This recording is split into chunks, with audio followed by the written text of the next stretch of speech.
In this video, I'm going to take a look at the RE Auto Topcor 58 f1.4, a lens that has been recommended to me by more YouTube viewers of my Fast 50 videos than any other vintage lens. First introduced around 1963, it's certainly an intriguing lens. Topcor is not an especially well-known brand, but there's no doubt the f1.4 is a legendary lens, very highly regarded by its owners, who tend to know their stuff from using other top-rated Fast 50s. Indeed, the lens is so good that the design was used and modified for two very desirable lenses made by Cosina. Firstly, in 2003, a redesigned special edition of the original Topcor, and then in 2007, the Voigtlander Nocturne 58 f1.4 SL.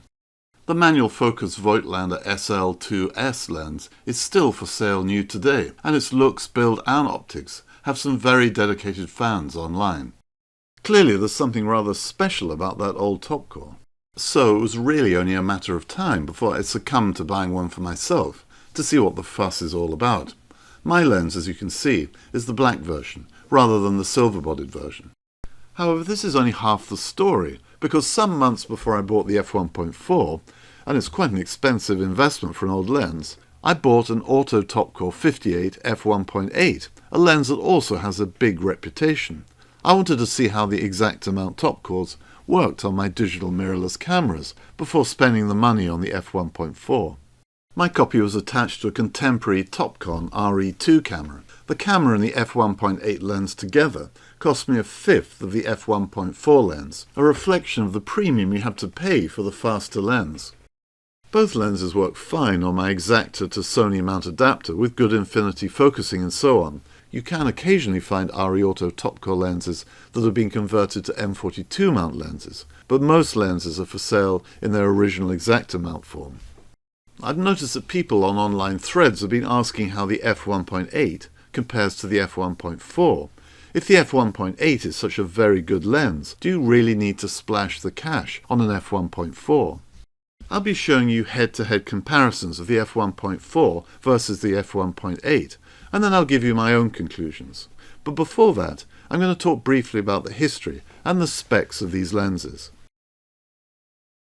There is some good information online about Topcor lenses from Japan, but there are also some big gaps, certainly in my knowledge, so I'm hoping someone out there will be able to help me with the details in the comments below. I believe both my lenses, being later versions, were made in the second half of the 1960s. The lenses were sold with Topcon cameras. As already mentioned, I bought my f1.8 attached to a Topcon SE camera. In terms of lens specs, I'll start with the f1.4. From the serial number, my lens is a version 2. I'm not sure what the differences are between versions 1 and 2, other than cosmetics. For instance, the lenses had different rubber focus grips. While my lens is the black painted version, personally I prefer the style of the silver-bodied lenses. I think they look more distinctive and elegant. On the other hand, the black painted lenses are rarer and more expensive, and I know there are collectors out there who prefer the black to the silver. I had the chance to buy a black or silver lens for the same price, and I went for the black as it's more valuable. The first thing you notice about the lens when you hold it in the flesh is that it's a hefty lens, size-wise. It weighs 354 grams. Just holding the lens, you can begin to understand why owners are so enthusiastic about it. It's a big, solid, impressive piece of gear, especially considering the era it was made, with a large expanse of glass at the front, surrounded by a 62mm filter ring. When an old lens has this much glass at the front, I feel it's going to suck in so much light, it's bound to produce some lovely dreamy shots wide open. You can see how large the lens is if you compare it to some of its contemporary competitors, such as the Super Takuma 50 f1.4, a lens that is relatively diminutive in comparison. Today, of course, some of the modern digital f1.4s are huge, so the Topcor is certainly a trendsetter in this regard. The build quality is excellent, the focus mechanism is beautifully damped, and the aperture clicks ever so smoothly. One thing I'm not keen on is the rubber focus ring. I've noticed that these can deteriorate over time with usage and knocks, and some need to be replaced. An all-metal ring would have been much better. In terms of its optics, apparently it's a modified planar design, with 7 elements in 5 groups. The eagle-eyed amongst you will have noticed the new 2003 and 2007 versions adjusted this design to 6 groups. The lens has 6 blades, Personally, I wish it had more blades, especially for photos when you stop down a little, and I'll return to this later. The minimum focus distance is 0.45 meters, perfectly acceptable for its era. These fast 50s were predominantly designed for portraits and low light situations, not close-ups. Turning to the f1.8, based on its serial number, it's known as a 129B from its Topcor code, one of the more common versions, but also one of the more highly regarded. I'm not sure about the precise optical design of my lens. This list is the best I can find on the internet. Clearly the Topcor went through several versions, culminating in a lens that Topcor enthusiasts like to remind us was so good it was purchased for many years by the US Navy for surveillance purposes. The lens is a nice size, weighing in at 228 grams. It also has 6 blades and a minimum focus distance of 0.45 meters. It's a lovely lens to use. The focus mechanism and the aperture movements are very smooth, and it looks great on modern digital cameras. I've been using my lens on a Sony a7 Mark IV.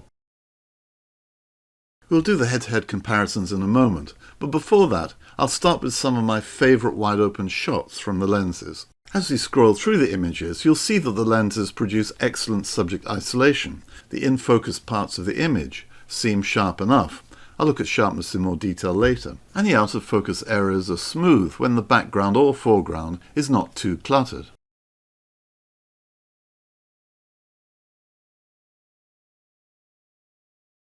I particularly like the way the lenses render out-of-focus highlights. The bubbles are nicely defined and attractively shaped.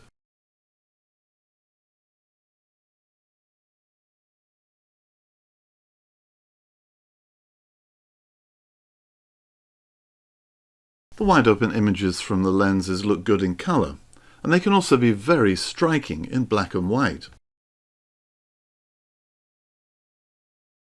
Now onto the head-to-head wide-open comparisons, and it was an interesting exercise doing these sharpness tests. It's not unusual for f1.8 versions of lenses to be sharper wide-open than their f1.4 siblings wide-open, and the Topcor f1.4 does have a bit of a reputation for not being the sharpest lens when you compare it to more modern f1.4s. The more of these wide-open sharpness tests I do with fast lenses, the more I find that the margins of error in nailing the focus are so incredibly small. If you miss the focus by a tiny amount, less than a millimeter, then the lens can apply unsharp. There's ghosting and sometimes purple or green fringing. So I tend to take the observations of a lens's sharpness wide open with a pinch of salt and see what my own tests show, indoors and outdoors, under different light conditions. I'm going to show you 2 tabletop tests and crop into the in-focus part of each image. And I should note as well that these images are from my copies of the lenses, and there may be variations across other copies. My impression from these and other indoor images is that both lenses are sharp enough for wide-open shots. They're not the sharpest fast 50 lenses I've tried wide open, but they're good enough overall. If we go pixel peeping even closer, and you force me to choose between the 2 lenses, then I'd say the f1.8 at f1.8 is the sharper of the 2. One notable factor to take into consideration here is that the f1.4 lens produces a narrower depth of field at the same minimum focus distance as the f1.8.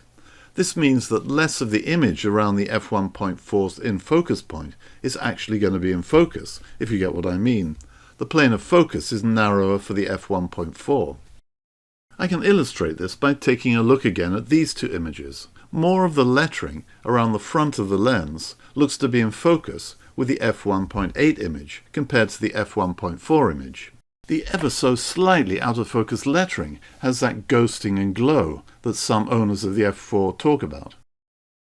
Taking the lenses outside, I found the lenses can indeed exhibit noticeable ghosting or glow in some images around what should be in-focus objects wide open, and this can distract from how sharp an image appears to be. Here's an example where I tried to nail the focus on the lettering in the house sign. I ever so slightly missed the focus on this one, and when you do, it's likely you'll see ghosting and glow on what you thought should be in-focus objects. To give you another example, if you look at this daisy snapped by the f1.4 wide open, it really doesn't look sharp at all. That's because not only did I slightly miss the focus on the front center of the flower, but also, given the narrow depth of field, there's obvious ghosting around the petals just off the plane of focus. The same daisy with the f1.8, and you can see more clearly where the focus point is. It's on these petals, and the petals look good, while the slightly out of focus petals have the ghosting. So my experience with the lenses is that if you nail the focus wide open on your selected area of a scene, then they are sharp enough wide open, and I have photos to prove that, but it can be quite a frustrating exercise getting this right. And even if you do nail the focus, you have to expect some ghosting or glow in and around the plane of focus on occasions. Both lenses can also produce purple and green fringing wide open, not disastrously so, but it can be there in bright light situations, and it should go away in most cases if you stop down. For these reasons, it's not surprising to read some owners commenting that it's best to stop down each lens a little to increase sharpness and reduce aberrations. The downside of stopping down a little, of course, is that the rather limited number of 6 blades start to show in out-of-focus highlights and bubbles, and I'll talk about the pros and cons of stopping down again when I look at portrait photography with the lenses. But for now, this brings us nicely onto the subject of bubbles produced by each lens wide open. As a rule of thumb, taking shots at each lens's minimum focus distance wide open, you'd expect the faster f1.4 lens to produce a narrow depth of field and bigger bubbles than the f1.8, and that is exactly what you can see here. I'll show you some other of these comparisons, and while we're looking at them, it's a good opportunity to consider the overall rendering of the out-of-focus blur and the quality of bokeh.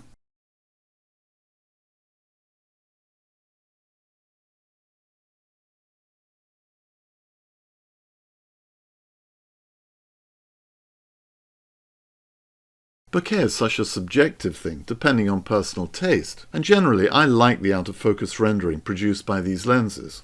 I say like rather than love because on occasions the lenses can show some of the characteristics of bokeh that I don't appreciate so much, where the out-of-focus blur is quite contrasty and blocky rather than really smooth.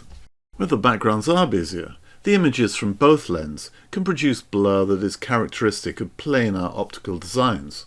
And for me personally, I don't think the bokeh from planar design lenses is the smoothest bokeh you can see. Take this image from the f1.4 for example, and look at the rendering of the out-of-focus chair. It's not the smoothest rendering, and the lens has, in my opinion, produced too much contrast to all the out-of-focus shapes. I prefer this to be less contrasty and smoother. I can give you another example of this involving an even more legendary and much more expensive f1.8 lens, the Carl Zeiss Jena Ultron, another planar sibling. I wonder whether you can tell which one of these images was taken with the Ultron and which one with the Topcor f1.8. Both images have quite busy blur wide open. The planar lenses haven't managed to smooth out these backgrounds. Well, the photo on the right was taken with the Topcor. It's pretty hard to tell the difference between the lenses, to my eyes anyway. Here's just one more pair of wide open images. My experience is that there are other fast 50s that have different optical designs that would produce smoother out-of-focus blur in this scene. I've already mentioned the advantages of stopping down a little, and these advantages are particularly apparent in portrait photography. Both lenses are excellent portrait lenses, stopped down a little.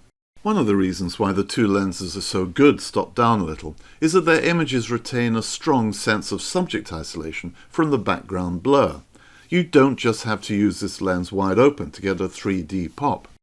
With the f1.4 lens, for instance, here's a series of images taken as I stop the lens down, one stop at a time. Based on these images, my own view is that the best looking rendering of the in-focus and out-of-focus batteries occurs between f2 and f2.8. The in-focus batteries are slightly sharper, and the blurred batteries are more attractively rendered within the context of the overall image. They look better than they do in the wide open image, in my opinion. The downside of stopping down a little, which is blindingly obvious where there are out-of-focus bubbles, is that you can see the impact of the 6 blades. I have a good example of this here, firstly taken wide open and then stopped down a little. I like the additional details in my wife's face and hair from the stopped down version, and I prefer the rendering of the background blur. On the other hand, I'd really prefer a more rounded look to those out of focus highlights. Some people might like the geometric shapes, but I don't like it in this kind of portrait composition. Nevertheless, there are plenty of situations where you won't be seeing many, if any, obvious bubbles, and the results from the two lenses are really very good.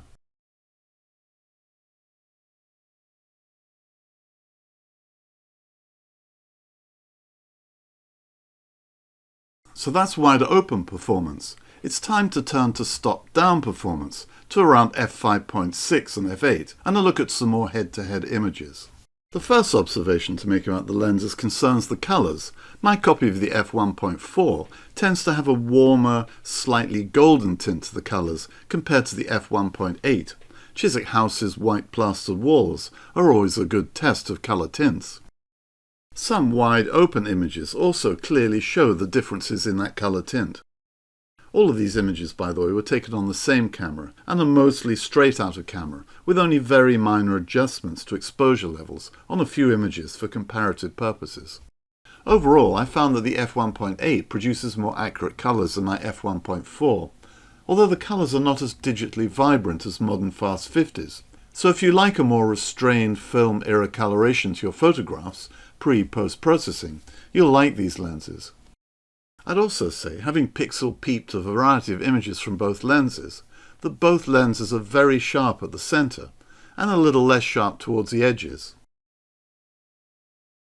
Edge to edge, they're not as bitingly sharp as some of the modern digital lenses I've tried stopped down, but having said that, in terms of their performance relative to other 50-year-old film-era lenses, their performance is very good.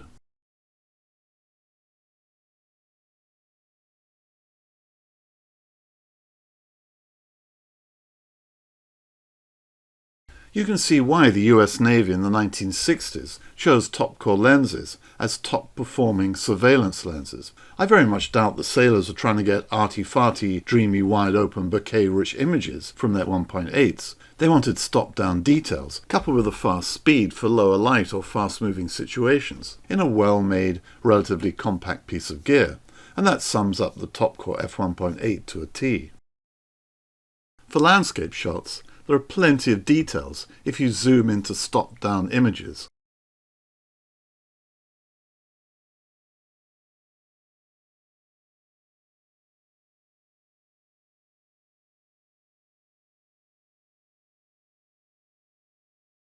And perhaps even more impressive is how sharp both the f1.4 and the f1.8 are for closer-up photographs when the lenses are stopped down.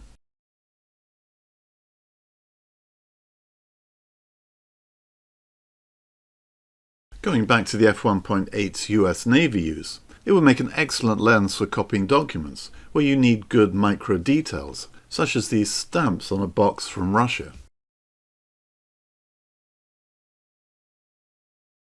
Although the lenses are not macro lenses, you can get some fine results if you crop into full-frame images.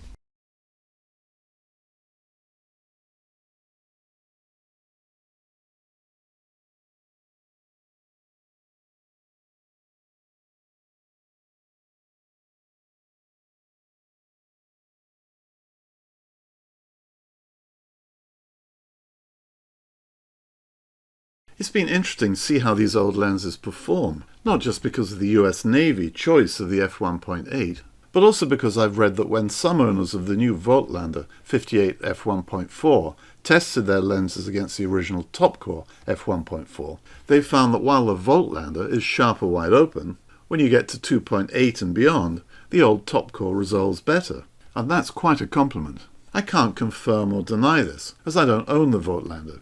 I'd be very interested to hear from you if you have compared it with the original Topcor. Both lenses benefit from a good hood. That goes without saying for old lenses with more limited coatings, and a hood definitely helps to improve colours and contrasts. Even with hoods, you can see some flare caused by very bright indirect light sources, but I didn't find this to be a big problem in most situations. If you point the lenses directly at the sun, on the other hand, They do produce quite extravagant flares, a good thing according to some photographers. It's always fun experimenting with interesting flare effects.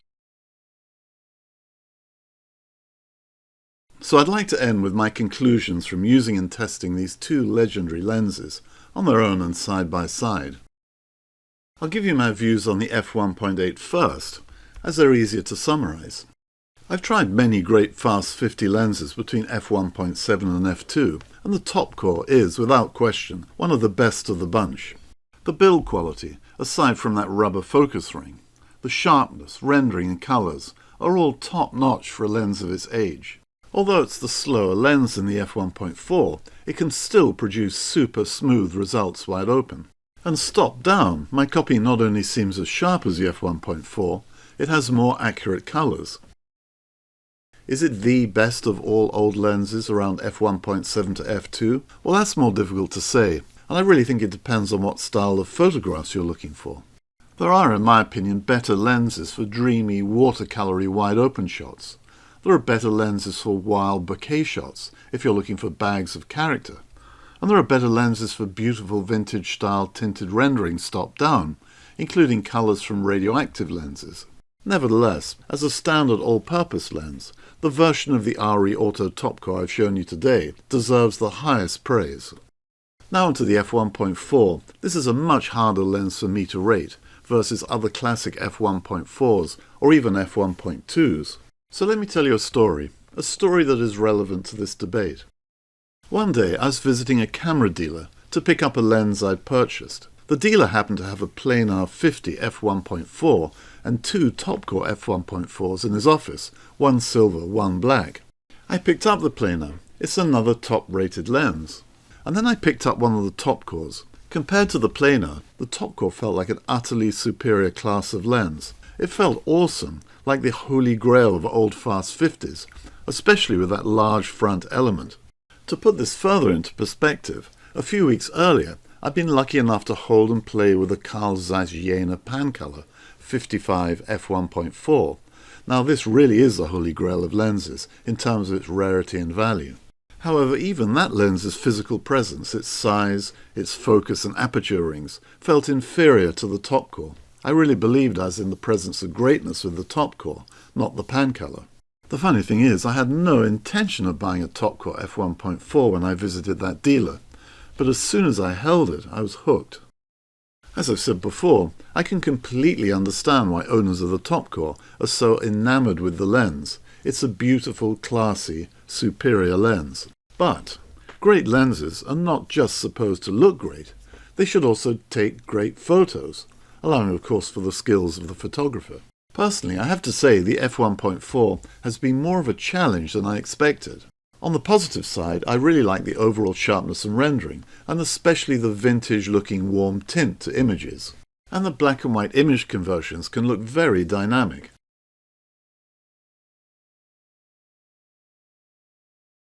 But somehow I expected more magical results, more of that elusive pixie dust in all my photos with the lens, and disappointingly, the magic didn't seem to show up often enough. Part of the reason, as I tried to explain in the video, is that it's a lens that's not at its strongest wide open. It benefits from being stopped down a little, but then those 6 blades come into play, not my favourite effect, and I'm not surprised the later reworked versions were equipped with 9 blades. If you're stopping down more often than not, this raises the question of whether the f1.4 is worth the significant extra cost over the f1.8. I think it's fair to say that owning such a legendary lens as the f1.4, especially for collectors of fine old lenses, is something worth the money, if you can afford it.